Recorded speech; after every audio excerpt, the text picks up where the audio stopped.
हिवाळी अधिवेशनासाठी प्रथमतः उद्धव ठाकरे आज नागपुरात येत आहेत. नाही, त्यांनी पूर्ण अधिवेशनात खरं पाहिलं तर आलं पाहिजे.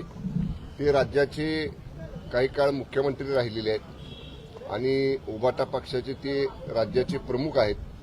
त्यांनी खरं वास्तविक पाहता अधिवेशन सुरू होण्याच्या आदल्या दिवशी आलं पाहिजे. त्यांच्या विधिमंडळ सदस्यांना मार्गदर्शन केलं पाहिजे.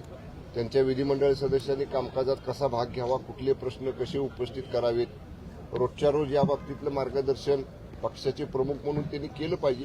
पण आपण पाहिलं अगदी मुख्यमंत्री असताना सुद्धा ते अल्पकाळ सभागृहात थांबायचे आणि आता तर ते माजी मुख्यमंत्री आहेत. पण तरी सुद्धा संसदीय कामकाज प्रणालीनुसार अधिवेशन हे इतकं महत्वाचं आयुध आहे की एकन एक मिनिट या अधिवेशनातला अत्यंत महत्वाचा असतो. तिथं सहभाग घेणं, तिथं प्रश्न मांडणं, सरकारकडनं प्रश्न सोडवून घेणं ही खरी महत्वाची जबाबदारी असते. पण दुर्दैवानं आपण पाहिलं सत्तेतनं बाहेर गेल्यानंतर सुद्धा माननीय उद्धव ठाकरे साहेब काय फार उत्साहानं कधी सभागृहातल्या कामकाजात सहभागी झालेला आपण पाहिलं नाही. तर शेवटी हा त्यांचा प्रश्न आहे, त्यांची काम करण्याची पद्धत आहे. आपण यावर काय जास्त बोलणार.